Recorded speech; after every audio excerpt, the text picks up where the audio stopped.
Hello friends, अस्सलाम वालेकुम। क्या हाल है? उम्मीद करता हूँ सब ठीक ठाक होंगे। वेलकम टू माय चैनल छोटी सी फैमिली। तो आज का जो हमारा टॉपिक है वो ये है कि मैंने आपको बताया था कि हम प्राइवेट ड्राइवर हैं और हम दुनिया देखते रहते हैं, बाहर घूमते फिरते रहते हैं। तो कल मेरे नज़रों के सामने एक किस्सा था और ये वीडियो आज उन लोगों के लिए है जो लोग बोलते हैं कि हमारे माँ बाप ने हमारे लिए कुछ नहीं किया।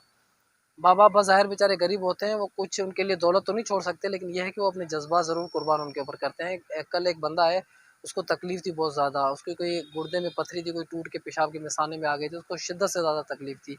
लेकिन उसी तकलीफ़ के बावजूद भी वो बंदा अपने काम पे खड़ा था। उसके हौसले को मैं सलाम करता हूँ और शाबाश है उसको कि उसने इतनी तकलीफ़ बर्दाश्त करने के बाद भी अपनी ड्यूटी पे वो खड़ा रहा था और उसके बाद जब ज़रूरत से ज़्यादा उसको हद से ज़्यादा तकलीफ़ हो गई, तो फिर वो बंदा हॉस्पिटल चला गया था। तो ख़ैर अभी उसकी कुछ ना कुछ तबीयत बेहतर है। सुबह मैं गया था उसके पास उसकी तबीयत मालूम करने, तो उसने एक अलग से ही मुझे कहानी बता दी, क्योंकि ज़ाहिर-सी बात है जो गरीब बंदे होते हैं ना, वो अपनी प्रॉब्लम भूल जाते हैं, अपनी तकलीफ़ भूल जाते हैं जब वो घर के हालात देखते हैं। तो ज़ाहिर-सी बात है यही रीज़न होता है, यही वजह होती है कि ना ही अपना वो इलाज करवा पाते हैं सही से और ना ही घर वालों को ये अपने मसाइल बता सकते अस्सलाम हैं। वालेकुम।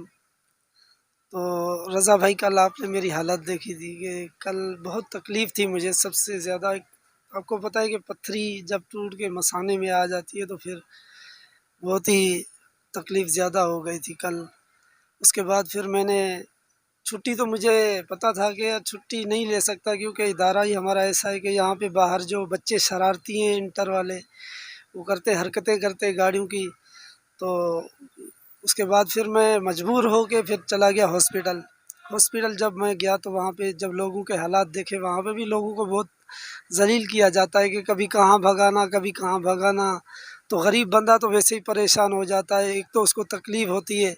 तो कल भी मेरे साथ भी यही हुआ कि एक जगह पे गया, फिर उसने मुझे बोला कि 10 नंबर चले जाओ, फिर दूसरे बोला कि ये आपका काम फ़लानी जगह पे होगा, फिर वहाँ पे यानी कि मेरी हालत तो वैसे ही भाग भाग के ख़राब हो गई थी।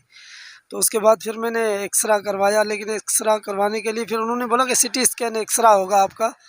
तो जब मैं सिटी स्कैन एक्सरा कराने के लिए वहाँ पहुँचा तो उन्होंने बोला कि 1500 रुपये फ़ीस होगी।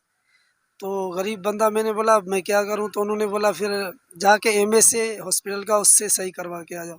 तो मैं एमएस के पास वहाँ पे पहुँचा तो उसने साइन करके दिया। उसके बाद जब मैं लेकर आया तो उन्होंने बोला फिर भी आधी फ़ीस कम होगी, आधी लेन देंगे देनी पड़ेगी आपको।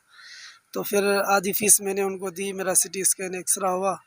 वहाँ पे जब डॉक्टर को मैंने दिखाया तो वहाँ पे उसने बोला कि पथरी तो है आपको, लेकिन अब ये आपको एडमिट होना पड़ेगा। और ये 2 टेस्टें इन्होंने और लिख के दी थी। जब वो दो टेस्टें मैं करवाने के लिए वहाँ पहुँचा तो वो बोल रहे कि इसके लगेंगे आपको 1100 रुपये। अब पैसे मेरे पास थे नहीं, इसलिए फिर मैं वापसी आ गया यहाँ पे ना। आने के बाद फिर मैंने वो अपने ट्रेकर दूसरे शुरू किए, लीमू लेकर आया, लीमू पिया। उसके बाद फिर इधर ही स्कूल में पढ़ा रहा, फिर उसके बाद सो गया। अभी अल्लाह का शुक्र है कुछ तबीयत थोड़ी बेहतर है।